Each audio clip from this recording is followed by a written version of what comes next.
Vous écoutez Samedi de lire avec l'auteur invité d'Amélie Boivin-Enfield. Je suis toujours accompagnée de mon auteur invité de cette semaine, Mélanie Leblanc. Et Mélanie, là, je veux qu'on parle du dernier roman qui a été lancé il y a à peine quelques mois. On fait l'amour, on fait la guerre. Ouais. Roman très particulier parce qu'on a un côté... on peut choisir le côté par lequel on veut commencer, soit le côté de Jéricho, celui de Charlotte. Oui, exactement. On doit lire les deux côtés avant de lire la partie centrale. Il n'y a pas d'ordre comme tel, il n'y a pas d'instruction. Vous pouvez lire commencer par Charlotte ou Jéricho ou lire en alternance. Fait que tout le monde a tout essayé. J'ai eu des commentaires sur les deux, puis c'est le fun de lire en alternance aussi.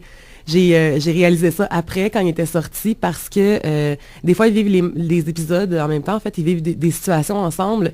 Et d'un côté comme de l'autre, tu peux voir comment que Charlotte réagit, comment que Jéricho réagit. Puis moi, je partais du fait qu'on ne sait jamais ce que l'autre pense quand on est en situation, en conversation, quand on est avec quelqu'un, finalement. Fait que là, tu peux vraiment voir quand Jéricho pense qu'il l'a puis qu'il est vraiment bon. Charlotte trouve qu'il tape ses nerfs. Fait que tu vois vraiment, tu vois les perceptions des deux.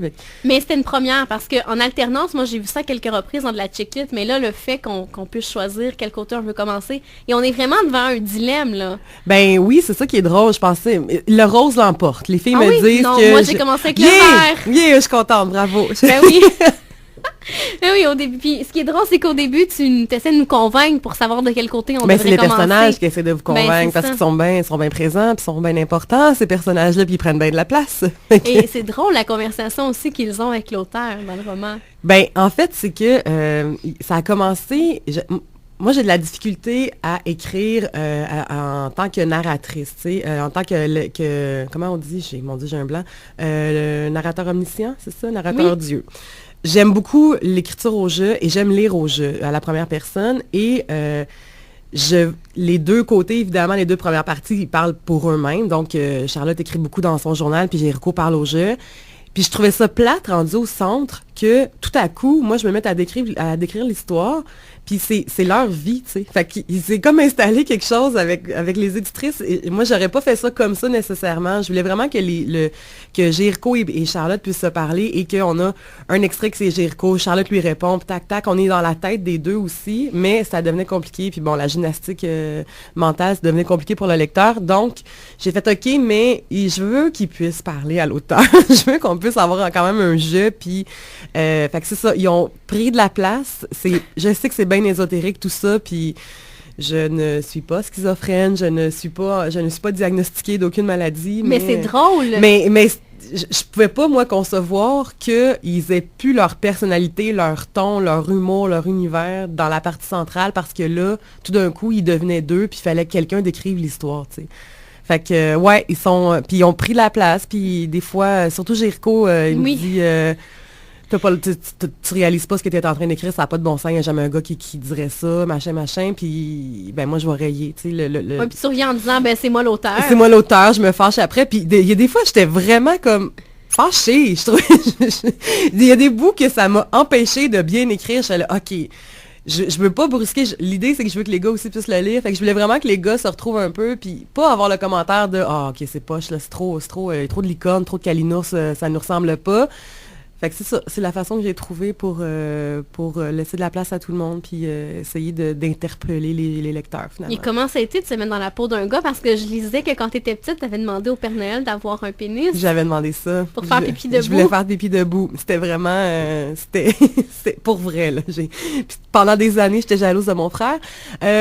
Alors, c'était le fun d'être dans la tête d'un gars. C'est parti du fait que moi, j'aurais vraiment voulu écrire un chick-lit de gars uniquement. Ah oui? Puis, je le sais que les lecteurs, en général, c'est les filles qui lisent, puis les filles veulent se reconnaître dans les personnages qu'elles lisent. Donc, j'ai fait, OK, mais je veux que ce gars-là ait de la place quand même, puis je veux vivre, moi, cette expérience-là. Puis c'était vraiment le fun. J'ai beaucoup d'amis garçons, j'ai beaucoup de collègues gars dans ma vie, fait que c'était vraiment... c'était pas compliqué du tout. Je pensais que ça allait être plus tough, mais c'est Charlotte qui m'a demandé plus de travail. Ah oui? Vraiment.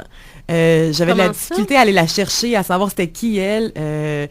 Dans ma tête, Mélancolie, c'était pour le premier livre, c'était un personnage fort, puis c'était un personnage que je connais bien, mais Charlotte, j'avais besoin de travailler plus pour aller... pour trouver c'était qui, c'est quoi sa vie, ça a été quoi sa famille, son passé. Puis à un moment donné, ça est apparu. Puis là, j'ai fait, OK, go, là, je le sais, j'ai ma ligne directrice. Mais Charlot, c'était clair dans ma tête, c'était vraiment, c'était super évident. Puis il y a des amis gars qui l'ont lu aussi. J'ai un ami, Étienne Dano, qui a travaillé fort sur la partie de Jericho, qui l'a tout lu, qui l'a script édité. Puis lui, il me disait, regarde, ça marche pas pantoute, oublie ça. Ou ça, même moi, j'aurais pas osé y aller, fait que let's go, laisse-le comme ça. Fait que ça a été vraiment un bel exercice. C'était bien trippant de travailler comme ça. Et le personnage de Charlotte, est-ce que tu t'es inspiré d'animatrices que tu as côtoyées au fil des ans? Ben, c'est sûr que concernant le travail, le métier d'animatrice, c'est ça. Tu sais, je veux dire, j'ai rien inventé parce que ça fait 15 ans que je fais de la télé. Fait que c'est sûr que je le vis. Puis je sais comment elles sont. Et c'est la pression qu'elles ont, c'est vraiment quelque chose, là. Une animatrice se met sur la sellette à tous les jours et elles ont plus, même les animateurs aussi, mais ils ont plus d'image à eux. Ils deviennent la propriété du public. Fait que c'est ça que j'ai essayé de rendre dans le personnage de Charlotte. C'est pas une animatrice en particulier, c'est pas Claudine Prévost, c'est pas Véronique Cloutier, c'est pas Penelope McQuaid. C'est un peu, moi, ce que j'observe et ce que je vis depuis 15 ans, tu sais, fait que ce qui me fait rire, par contre, c'est qu'il y a beaucoup de monde, il y a beaucoup d'animatrices qui m'ont dit c'est drôle, je savais pas que je t'avais raconté telle affaire. Et finalement, puis il y a des filles aussi qui me disent « Ah, je savais pas que je t'avais raconté ma séparation avec mon chum. » Des filles qui sont dans le milieu ou pas dans le milieu. Puis je fais « Bon, mais tant mieux si tout le monde s'y reconnaît. » Parce que j'ai pas fait une entrevue avec une personne pour faire « OK, raconte-moi ta vie, puis je vais l'écrire. » tu sais. Fait que je trouve ça intéressant que les personnes s'approprient un peu ce personnage-là. Les filles se l'approprient, puis elles ont l'impression que ça leur parle et que si elles ont l'impression que j'ai écrit un épisode de leur vie, c'est parce que je dois être pas pire dessus. Tu sais, je pense que, là-dessus, je suis quand même contente parce que pour moi, c'est assez réaliste, à part la loge de Charlotte. On en veut toute une comme ça. On en veut toute une comme ça, puis je peux te dire que Penelope McQuaid aussi en veut une comme ça. C'est pas vraiment... C'est un peu le principe du walk-in dans Sex and the City. Fait que Carrie Bradshaw a un super gros garde-robe. Dans la vraie vie, c'est pas nécessairement ça qu'on a, nous, à la maison. Fait qu'on peut dire la même chose pour la loge de Charlotte, mais tout le reste, c'est vraiment comme ça que ça se passe en télé. Là. C'est pas... j'ai rien inventé, là. Tu t'es fait plaisir quand même avec la loge. Je me suis fait plaisir. On en voudrait toute une amie comme ça pour aller fouiller dedans. C'est fou, hein, vraiment. Là, les chaussures, puis qu'est-ce que j'ai mis? Un mur de colliers, puis de bijoux, puis de ceintures, puis d'accessoires, c'est magnifique. Ça me fait rêver. Mélanie, on parle du roman, mais on n'a pas raconté aux auditeurs. C'est quoi l'histoire? On n'a pas raconté, hein? On est emballé dans notre conversation. En gros, c'est donc Jericho qui est un réalisateur et Charlotte qui est une animatrice, je pense qu'on l'a assez dit. Et chacun vit sa vie en parallèle. Ils se connaissent, mais ils n'ont jamais vraiment travaillé ensemble. Ils se connaissent par l'intermédiaire de Mélancolie, leur meilleure amie. Et Jericho, c'est un gars un homme à femme qui aime toutes les filles, toutes les femmes et qui sait les traiter en princesse et qui est vraiment, c'est un prince charmant, là, on se le cachera pas. Charlotte a eu plus de difficultés, elle, avec ses relations amoureuses, très farouches même, qu'on me dit, puis c'est un bon terme, je crois, pour la décrire. Et comme dans toute bonne chick-lit, ils vont se rencontrer et on va voir l'histoire évoluer. Est-ce qu'ils vont terminer ensemble? Oui, fait que comme dans toute bonne chick-lit, on sait toujours la fin. On sait toujours qu'ils sont heureux. Ça ne fonctionne pas très bien, ça va finir par fonctionner. C'est tout le temps la même chose. Mais la différence, c'est que eux, ils le savent qu'ils sont dans un livre. Jericho est super content. Charlotte rejette complètement le concept et elle veut rien savoir d'être un personnage. Donc, on finit ce livre-là à 3, leurs 2 têtes et la mienne. Fait que...